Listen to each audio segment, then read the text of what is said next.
ጤና ይስጥልን የአሻም ተከታታዮች የዛሬ ዕለተ ማክሰኞ ግንቦት 12 ቀን 2017 ዓ.ም ያስተናደናቸው የአሻም ዜናዎች የሚያልፉበት ሰዓት ላይ ደርሰናል። አስቀድመን ርዕሰ ጉዳዮችን ጠቁማቸው። ህጋዊ ሰውነት የሌላቸው የበይነ መረብ ሚዲያዎች በህግ አስከባሪ አካላት እርምጃ ሊወሰድባቸው ይችላል ሲል ባለስልጣኑ አስታወቀ። በአማኑኤል የአእምሮ ስፔሻላይዝድ ሆስፒታል መድኃኒት የታዘዘላቸው ታካሚዎች ሙሉ በሙሉ በሚባል ደረጃ በሆስፒታሉ መድኃኒቱ ማግኘት እንደቻሉ ተገለጸ። በትግራይ ክልል ለሚካሄደው 12ኛ ክፍለ ሀገር አቀፍ የመልቀቂያ ፈተና ከፌዴራል መንግስቱ የግብዓት ድጋፍ እንዳልተደረገለት አገልግሎቱ ለአሻም ተናገረ። ከውጭ ዩናይትድ ኪንግደም፣ ፈረንሳይ እና ካናዳ እስራኤል በጋዛ ላይ የጀመረችውን አዲስ ዘመቻ ካላቆመች ማዕቀብ እንደሚጠብቃት አስጠነቀቁ። አስቀድመን ያስተዋወቅናቸው ርዕሰ ጉዳዮችን ጨምሮ ሌሎች የቢዝነስና ምጣኔ ሀብት እንዲሁም ደግሞ ስፖርታዊ መረጃዎችን አካትናል። ተረኛ ሰላፊው ብርሃን ሸቴ ነኝ። አብራችሁን ቆዩ የጋበዝኩ ወደ ዜናዎቹ አለፉ።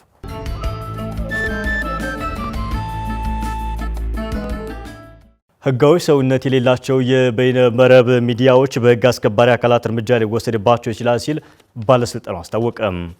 ሁሉም የበይነ መረብ ሚዲያዎች ህጋዊ የሆነ ህግ ከለላ እንዲያገኙ በብሮድካስት ባለስልጣን ስር መመዝገብ አለባቸው ሲል የኢትዮጵያ መገናኛ ብዙሃን ባለስልጣን ምክትል ዳይሬክተር ዮናታን ተስፋዬ ለአሻም ገልጸዋል። ባልደረባችን መስከረም አዲሱ ተጨማሪ አላት።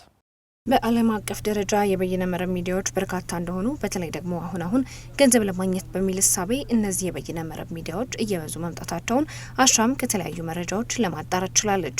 እንደ ሀገርም የበይነ መረብ ሚዲያዎች እንዳሉ ይታወቃል። ነገር ግን እነዚህ የበይነ መረብ ሚዲያዎች በርካታ የሆኑ እንጂ ህጋዊ ሆነው በመገናኛ ብዙሃን ባለስልጣን አማካኝነት ተመዝግበው አገልግሎት እየሰጡ ነው ወይ ስትል አሻም የመገናኛ ብዙሃን ባለስልጣን አነጋግራለች። የኢትዮጵያ መገናኛ ብዙሃን ባለስልጣን ምክትል ዳይሬክተር ዮናታን ተስፋዬ እንደገለጹት ከሆነ ማንኛውም የበይነ መረብ ሚዲያ ባለቤት በመገናኛ ብዙሃን ባለስልጣን ስር ቢመዘገብ ህጋዊ የሆነ ከለላዎችን እንደሚያገኝ ገልጸው ነገር ግን ህጋዊ ሰውነት ያላገኙ ወይም ደግሞ በባለስልጣኑ ስር ህጋዊ የበይነ መረብ ሚዲያ ምዝገባ ያላደረጉ ሚዲያዎች ላይ ህግ የሚያስከብሩ አካላት እርምጃ ሊወስዱ እንደሚችሉ ጠቁመዋል። አያይዘውም ከዚህ ቀደም ባለስልጣኑ የምዝገባ ጥሪዎችን ሲያደርግ እንደቆየም እንዲህ ያስረዳሉ። ለምሳሌ አሁን ዩቲዩብ ላይም ስላወራ ጋዜጠኛ ነው አይደለም ዲስቲንክሽኑ ቢያንስ በህግ ተሰጥቶናል። የዲጂታል ሚዲያ ተብሎ አንተ ለምሳሌ አሁን ዩቲዩብ ከፍተህ ኤዲቶሪያል ፖሊሲ ኖሮ ኒውስ ኮንቴንት ፕሮዲውስ የምታደርግ ሆኖ ሌሎች ፕሮግራሞች ኮንቴንቶች ፕሮዲውስ የምታደርግ ሆኖ እንደ ሚዲያ ሬጂስተር ማድረግ ትችላለህ እኛ ጋር መጣ። ሶ አትሊስት ህጋዊ ፕሮቴክሽን አለ በሚዲያ አዋጁ።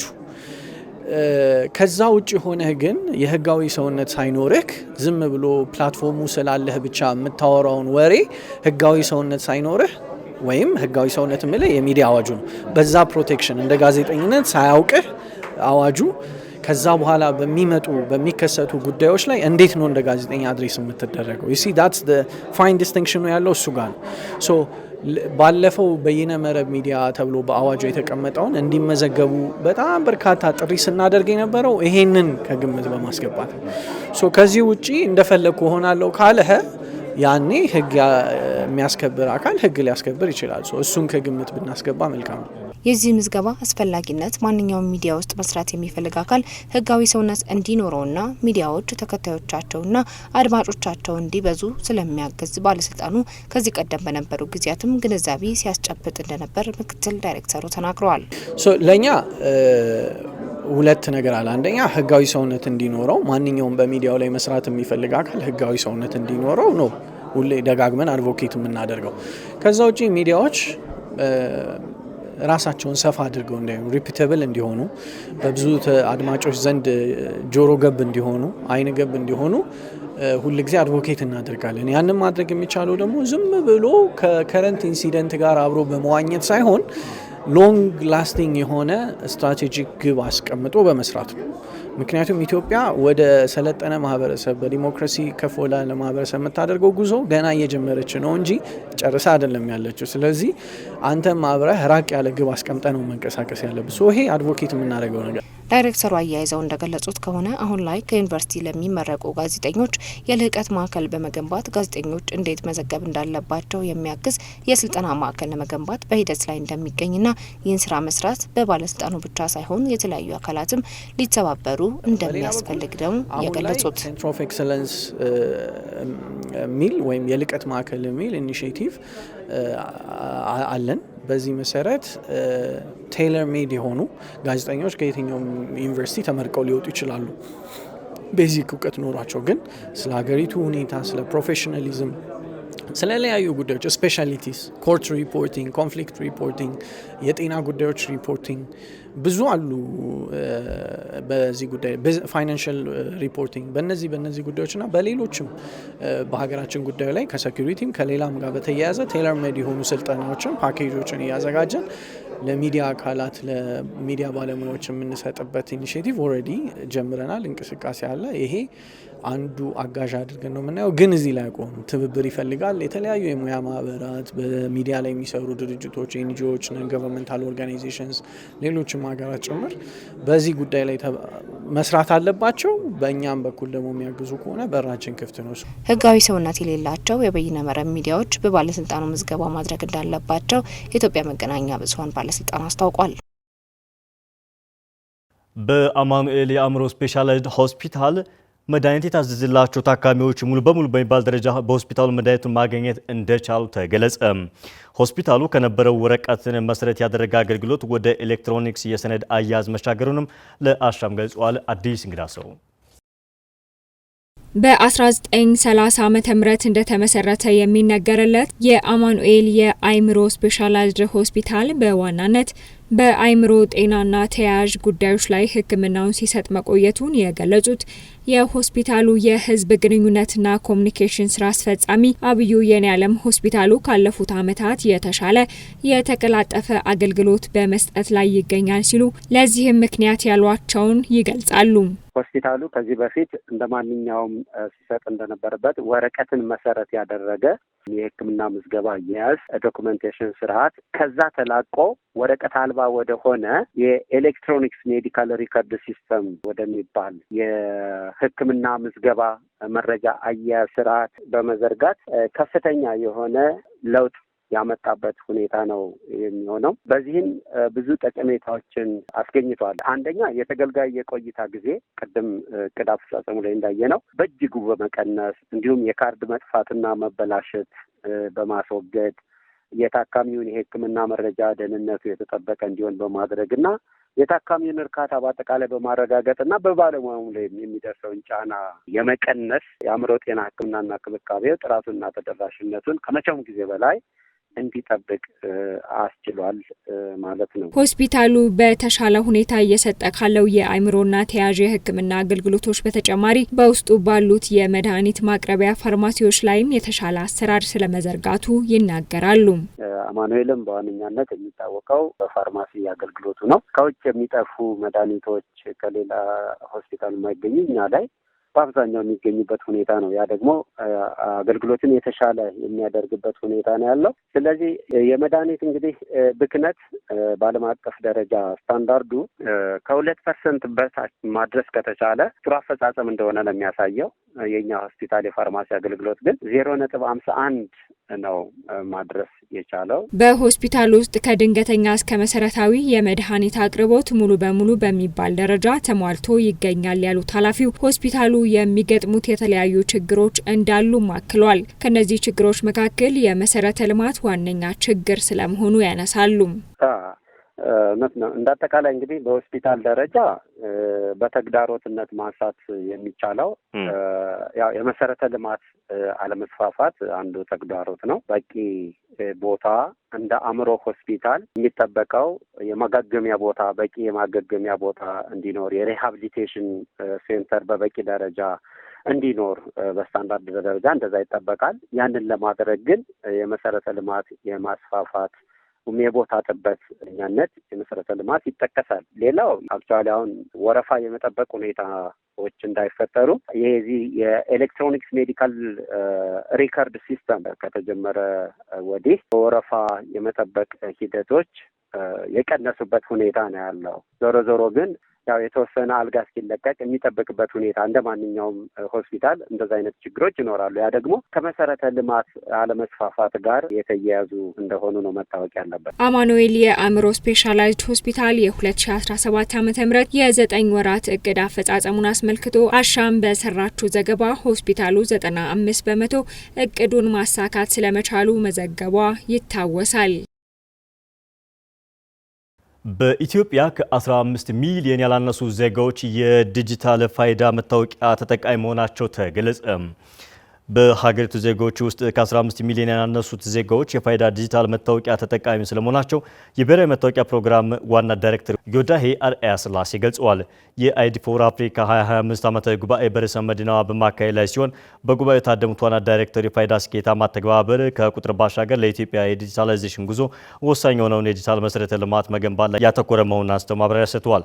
ዋና ዳይሬክተሩ አክለውም ቁርጠኛ የፖለቲካ አመራር መኖር፣ የሀገር ውስጥ የመረጃ ስርዓት በመፍጠርና ባለሙያዎችን በማብቃት እንዲሁም ከተለያዩ ተቋማት ጋር አጋርነትን በማጠናከር የተሰሩ ስራዎች ለተገኘ ውጤታማ አፈጻጸም ከፍተኛ አስተዋጽኦ አበርክቷል ብለዋል። በተጨማሪም የፋይዳ ዲጂታል መታወቂያ ስርዓት ተግባራዊ በሆነባቸው ተቋማት አገልግሎት ለማቅረብ ይወስድ የነበረውን ጊዜ እስከ 60 በመቶ መቀነስ መቻሉንም አንስተዋል። ጉባኤውን የብሔራዊ መታወቂያ ፕሮግራም ከአይዲ ፎር አፍሪካ ጋር በመተባበር ያዘጋጁት ሲሆን ከ100 ሀገራት የተውጣጡ ከ2000 በላይ ልዑካን በመሳተፍ ላይ ስለመሆናቸው ከብሔራዊ መታወቂያ ፕሮግራም የተገኘው መረጃ አመላክቷል። የተለያዩ ሲምፖዚየሞችና ወርክሾፖችን እንዳካተተ በተመላከተለት በዚህ ጉባኤ ላይ 35 የአፍሪካ ሀገራት የዲጂታል ማንነት ቴክኖሎጂ ልምድን እንደሚለዋወጡ ይጠበቃል መባሉን አሻም ከብሔራዊ መታወቂያ ፕሮግራም ያገኘችው መረጃ ያመለክታል። በትግራይ ክልል ለሚካሄደው የ12ኛ ክፍል ሀገር አቀፍ የመልቀቂያ ፈተና ከፌዴራል መንግስቱ የግብዓት ድጋፍ እንዳልተደረገለት አገልግሎቱ ለአሻም ገለጸ።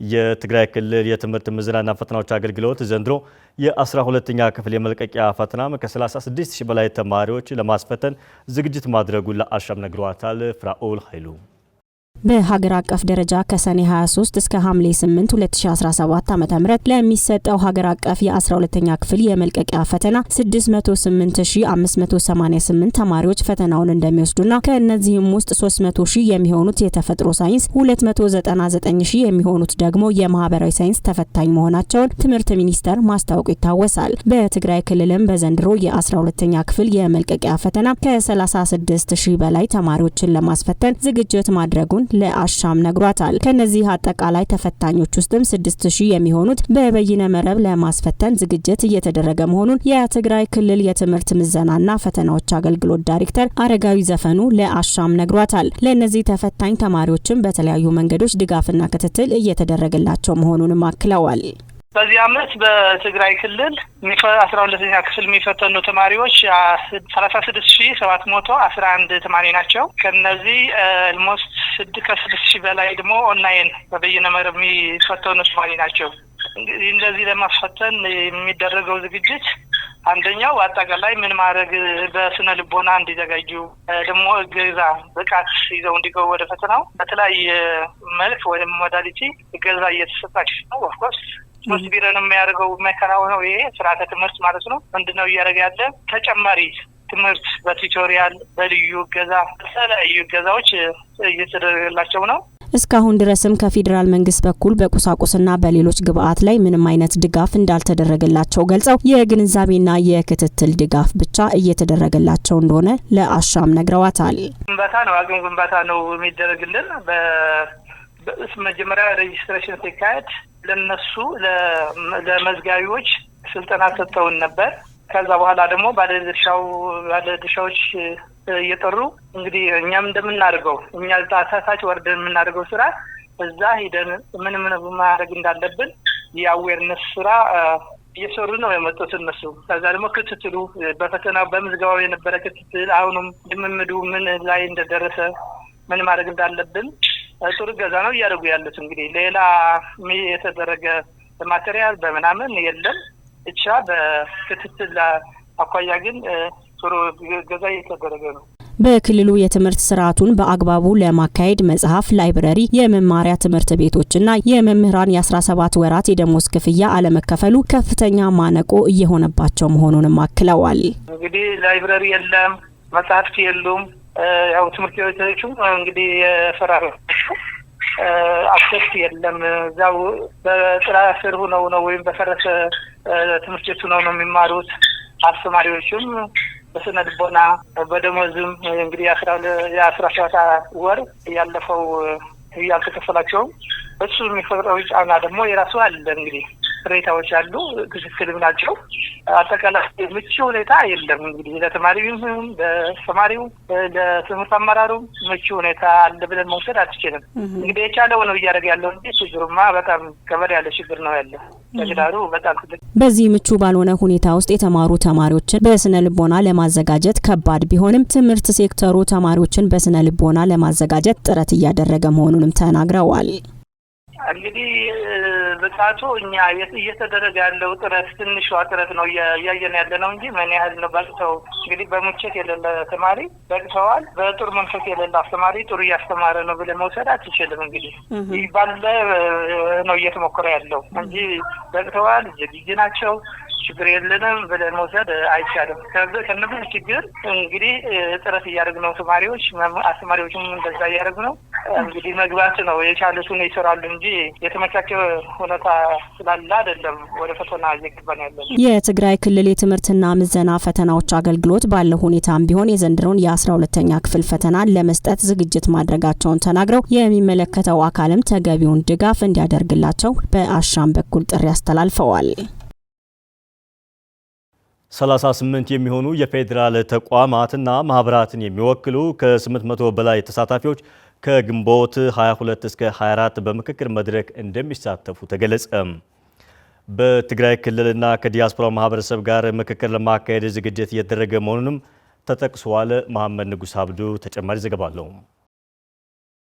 የኢትዮጵያ ሀገራዊ ምክክር ኮሚሽን የሀገር አቀፍና የፌዴራል ባለድርሻ አካላት በአጀንዳ ማሰባሰብ የሚሳተፉበትን መድረክ ለማዘጋጀት በዝግጅት ላይ እንደሚገኝ አስታውቋል። በዚህ ሂደት ኮሚሽኑ በሀገር አቀፍና በፌዴራል ደረጃ ለሚገኙ የሃይማኖት ተቋማት፣ መንግስታዊ ያልሆኑ ተቋማት፣ ማህበራት፣ የፖለቲካ ፓርቲዎች፣ የመንግስት አካላት ጥሪ አድርጎላቸዋል።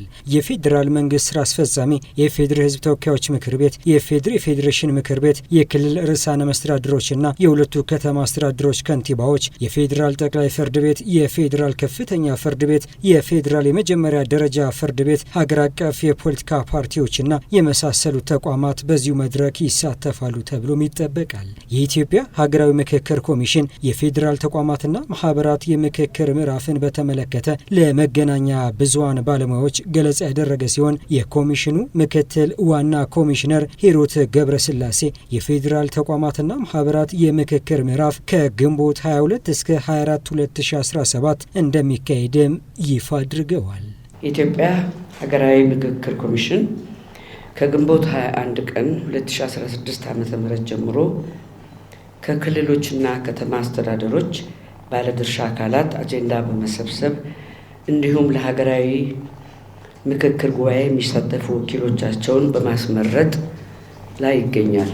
በመሆኑም የፌዴራል ተቋማትና ማህበራት ባለድርሻ አካላት የምክክር መድረክ ከግንቦት 22 እስከ 24 ዓመተ ምህረት 2017 ዓመተ ምህረት በአዲስ አበባ ሚሊኒየም አዳራሽ የሚካሄድ መሆኑን በዚህ አጋጣሚ ይፋ ማድረግ እፈልጋለሁ። ኮሚሽኑ ባለው የአሰራር ስርዓት መሰረት ለእነዚህ ተሳታፊዎች ጥሪዎችን በማስተላለፍ ላይ እንደሚገኝ ያስታወሱት ምክትል ዋና ኮሚሽነሯ በመድረኩ 38 የሚሆኑ ተቋማትና ማህበራትን የሚወክሉ ከ800 በላይ ወኪሎች እንደሚሳተፉ አብራርተዋል። ከግንቦት 22 እስከ 24 ስለሚካሄደው ምክክር የፌዴራል ተቋማትና ማህበራት ወኪሎቻቸውን መርጠው ሀገራዊ ፋይዳ ያላቸውን አጀንዳዎች እያደራጁ እንዲጠብቁም ነው ምክትል ዋና ኮሚሽነር ሂሩት ገብረስላሴ የጠቆሙት። በሂደቱም 38 የሚጠጉ ተቋማትና ማህበራትን የሚወክሉ ከ800 በላይ ወኪሎች የሚሳተፉ ሲሆን ኮሚሽኑ ባለው የአሰራር ስርዓት መሰረት ለእነዚህ ተሳታፊዎች ጥሪዎችን በማስተላለፍ ላይ ይገኛል። በዚህ አጋጣሚ ለመግለጽ የምንፈልገው በምክክሩ እንድትሳተፉ በኮሚሽኑ ጥሪ እየደረሳችሁ ያላችሁ የፌዴራል ተቋማትና ማህበራት ወኪሎቻችሁን ለይታችሁ እጅግ መሰረታዊ የሚባልና ሀገራዊ ፋይዳቸው የጎላ አጀንዳዎችን እያሰናዳችሁ እንድትጠብቁ ጥሪ እናቀርባለን። በትግራይ ክልልና ከዲያስፖራው ማህበረሰብ ጋር ምክክር ለማካሄድ ዝግጅት እየተደረገ መሆኑንም አያይዘው ጠቁመዋል። እስካሁን 11 ክልሎችና 2 ከተማ አስተዳደሮች አጀንዳቸውን ያቀረቡ ሲሆን በቀጣይ በትግራይ ክልልና ከዲያስፖራው ማህበረሰብ አጀንዳ የማሰባሰብ ስራ ይሰራል ተብሏል። ኮሚሽኑ ይህንኑ የአጀንዳ ማሰባሰብ ስራ በትግራይ ክልልና በዲያስፖራ ማህበረሰብ ለማካሄድ ዝግጅቶችን በማድረግ ላይ ይገኛል። ከዚህ ዝግጅት ጎን ለጎን በፌዴራል ደረጃ ከለያቸው ባለድርሻ ተቋማትና ማህበራት አጀንዳ ለመሰብሰብም ዝግጅቱን አጠናቋል። በመድረኩ ለተሳተፉ የመገናኛ ብዙሃን ባለሙያዎች የፌዴራል ደረጃ የአጀንዳ ማሰባሰብ የምክክር ምዕራፍ የተሰናዳበትን ስነ ዘዴ በተመለከተ በኮሚሽኑ ባለሙያ ገለጻ ተደርጎላቸዋል። በምክክር ምዕራፍ የሃይማኖት ተቋማት፣ የሲቪልና ሙያ ማህበራት፣ ፖለቲካ ፓርቲዎችና የዲሞክራሲ ተቋማት፣ የጸጥታ ተቋማት፣ የሙያ ማህበራትና የመንግስት ተወካዮች እንዲሁም ተጽዕኖ ፈጣሪ ግለሰቦችና ባለድርሻ አካላት እንደሚሳተፉም ጠቁመዋል። በኢትዮጵያ ሲሚንቶ የማምረት አቅምን በአመት ወደ 20 ሚሊዮን ሜትሪክ ቶን ማድረስ መቻሉ ተገለጸ። በኢትዮጵያ ሲሚንቶ የማምረት አቅምን በአመት ወደ 20 ሚሊዮን ሜትሪክ ቶን ማድረስ መቻሉን የማዕድን ሚኒስትሩ ሀብታሙ ተገኝ አስታውቀዋል። ባለፉት ጥቂት ዓመታት ለሲሚንቶ ምርት አቅርቦትና ፍላጎት ምላሽ የሚሰጡ እንደ ለሚ ሲሚንቶ አይነት ግዙፍ ፋብሪካዎች ተገንብተው ስራ መጀመራቸውንም ሚኒስትሩ ተናግረዋል። ኢትዮጵያ ዘርፈ ብዙ መሰረተ ልማት የምትገነባ ሀገር በመሆኗ የሲሚንቶ ግብዓት ወሳኝ ነው ሲሉም ገልጸዋል። አሁን ላይ የነባር ፋብሪካዎች ምርታማነት በማሳደግና አዳዲሶች ወደ ስራ በማስገባት ከሀገር ውስጥ በተጨማሪ ለጎረቤት ሀገራት ሲሚንቶ ማቅረብ የሚያስችል አቅም የተፈጠረ መሆኑንም ተናግረዋል። 4 የድንጋይ ከሰል ማቀነባበሪያ ፋብሪካዎችን ወደ ስራ በማስገባት ሲሚንቶ አምራቾችን አቅም የማሳደግ ስራ እየተሰራ እንደሚገኝም አብራርተዋል።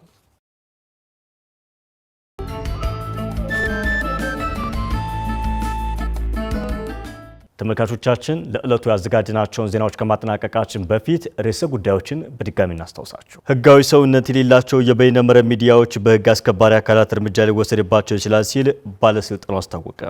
በአማኑኤል የአእምሮ ስፔሻላይዝድ ሆስፒታል መድኃኒት የታዘዘላቸው ታካሚዎች ሙሉ በሙሉ በሚባል ደረጃ በሆስፒታሉ መድኃኒቱ ማግኘት እንደቻሉ ተገለጸ።